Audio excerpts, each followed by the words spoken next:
সংগ্রামরত ছাত্রছাত্রী, জনতা ও দেশপ্রেমিক বাংলাদেশী যে যেখানে আছেন, আসসালামু আলাইকুম। বর্তমান পরিস্থিতি একটা আপডেট দিতে আমি এলাম।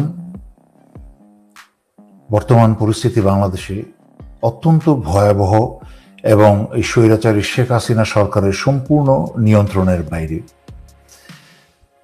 স্বৈরাচারী শেখ হাসিনা ও তার কিছু পালা কুকুর যেমন আরাফাত এবং কিছু মন্ত্রী, অবৈধ যারা মন্ত্রী আছে, তারা বিভিন্ন কথা বলে যাচ্ছে, এমন বোঝানোর চেষ্টা করছে যে পরিস্থিতি তাদের নিয়ন্ত্রণের মাঝে। আসলে পরিস্থিতি সম্পূর্ণ তাদের নিয়ন্ত্রণের বাইরে। পরিস্থিতিটা এতটাই গুরুতর এবং ভয়াবহ যে পুলিশের নিয়ন্ত্রণের বাইরে। শুধু তাই না, পুলিশের, স্বৈরাচারী শেখ হাসিনার হায়ানা পুলিশ যারা হত্যায়, শিশু এবং ছাত্রছাত্রী হত্যায় ব্যস্ত ছিল, তারা অত্যন্ত ক্লান্ত হয়ে গেছে। তাদের গায়ের শক্তি আর এই পাপ কাজে আর কোলাতে পারছে না। সেই জন্য রীতিমতো তারা ঊর্ধ্বতন কর্মকর্তাদের জানিয়েছে যে তাদের পক্ষে এইভাবে আর চলা সম্ভব না। আর এই হারামখোর পুলিশ এবং সেনা, এরা তো সব বড় বড় ভুঁড়ি বানিয়েছে। বিশেষ করে পুলিশ আর রাস্তায় দৌড়ে এবং আপনাদের দৌড়ানি খেয়ে তারা এখন ভীষণ ক্লান্ত হয়ে পড়েছে পরাজয়ের দ্বার প্রান্তে। তাই আপনাদেরকে আরো দুর্দান্ত হতে হবে। আপনাদের সংগ্রামের গতি আরো মারমুখী করতে হবে এবং গতি বাড়াতে হবে। বিজয় সামনে। এই দেশ জনতার, এই দেশ হাসিনার বাবার না, এই দেশ হাসিনার পোষা কোনো কুকুরের সেনা লীগ বা পুলিশ লীগের না।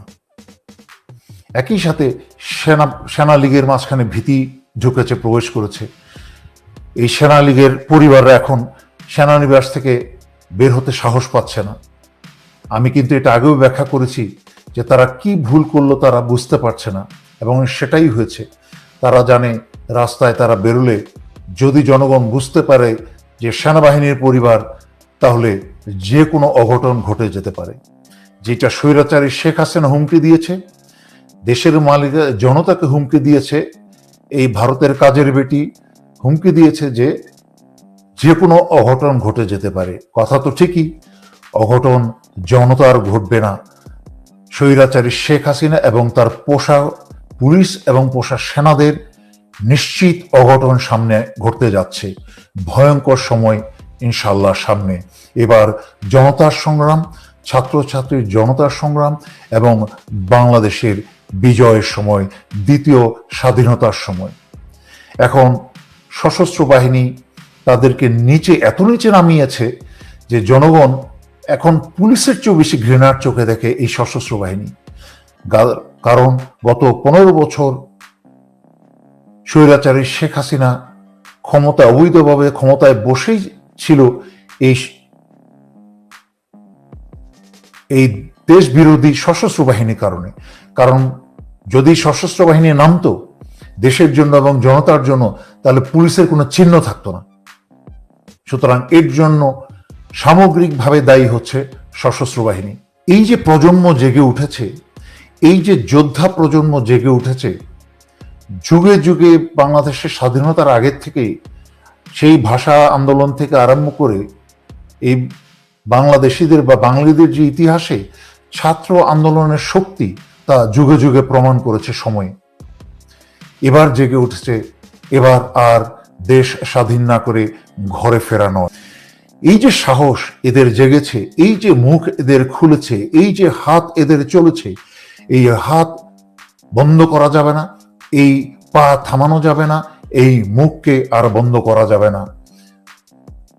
স্বৈরাচারী শেখ হাসিনার একসাথে একসময় অত্যন্ত ঘনিষ্ঠ একজন ব্যক্তি, যে সবসময় স্বৈরাচারী শেখ হাসিনার আশেপাশেই ছিল,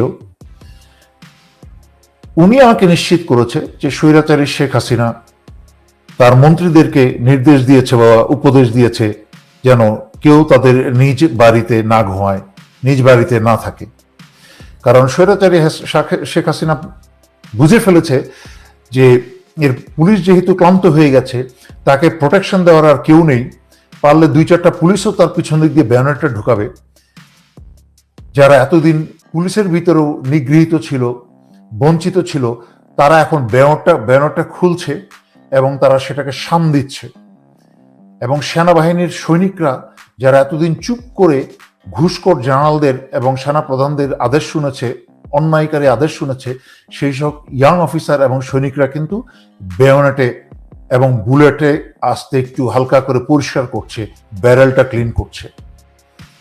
তো একইভাবে এই বদ হাসিনা বুঝে গেছে যে কোনো সময় তাদের উপরে হামলা আসবে এবং একটার পর একটা তাদের মন্ত্রী এমপি মরতে শুরু করবে। এবং একই সাথে সশস্ত্র বাহিনীর সমগ্র সশস্ত্র বাহিনী গুলি চালায় নেই, গুলি চালিয়েছে কিছু, ওই যে বলেছি গত 15 বছরে স্বৈরাচারী শেখ হাসিনা বাংলাদেশের সকল প্রতিষ্ঠানে আওয়ামী লোকজন ঢুকিয়েছে, তার মাঝখানে সেনাবাহিনীতেও কিছু আওয়ামী জারজ ঢুকেছে, যারা অতি উৎসাহী কিছু ব্যক্তি অফিসাররা গুলি ছুড়েছে।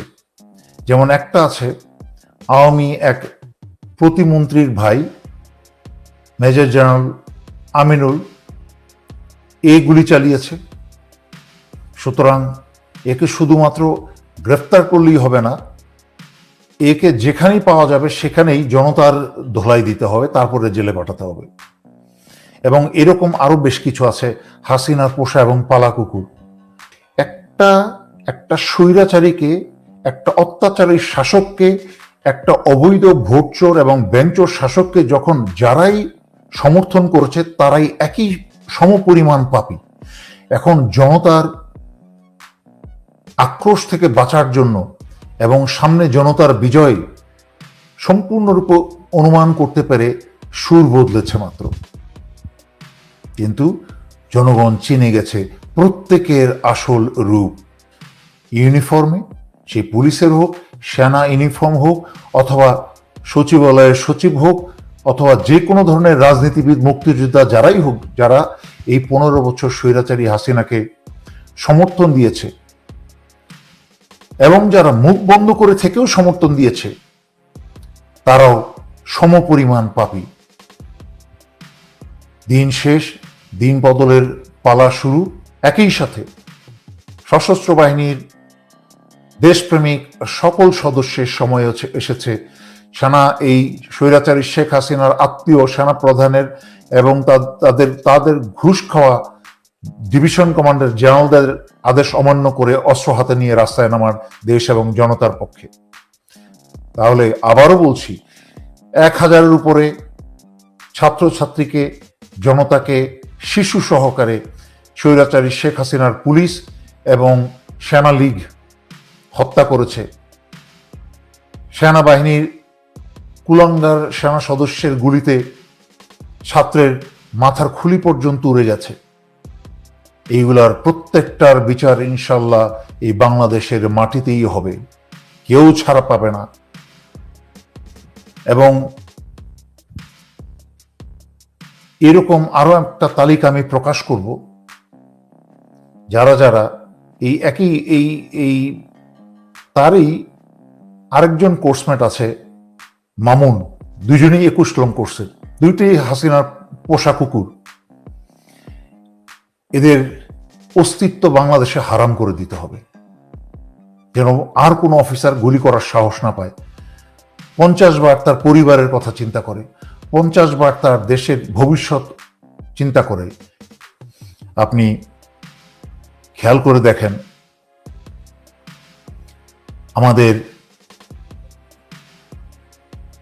এক সময়ের বঙ্গবীর ছিল, এরা এখন পরবর্তীতে এসে শেখ হাসিনার পোষা মুরগিবীর হয়ে গেছে। বয়স বাড়লে তো মানুষের পরকালের এবং আল্লাহ ভীতি বাড়ে।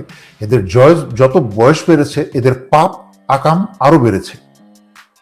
তার একটা এতদিন এরা কিন্তু 100% নিশ্চিত না হলে যে খেলা বদলে যাচ্ছে, নিশ্চিত না হলে কিন্তু এই ধরনের বক্তব্য দেয় না। সুতরাং যারা দেশপ্রেমিক এবং জনতার ভূমিকা পালন করেছে, তাদেরকে আমি আন্তরিক ধন্যবাদ জানাই দেশের জনগণের, সংগ্রামরত জনগণের পক্ষ থেকে, এবং ভবিষ্যতে তাদেরকে পুরস্কৃত করা হবে যতটুকু তারা প্রাপ্য।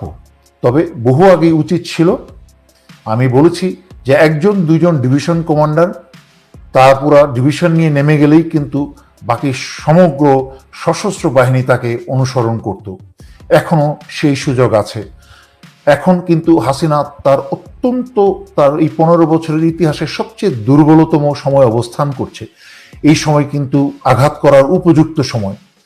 যারা নিগৃহীত, যারা বঞ্চিত পুলিশ সদস্যরা, আমি জানি অনেক পুলিশের সিনিয়র অফিসার আছে এবং পুলিশের যারা নিচু পদে আছে, তারাও এরকম বহু আছে যারা আওয়ামী পুলিশের এই 15 বছর তাদের তাফাল্লিং দেখেছে।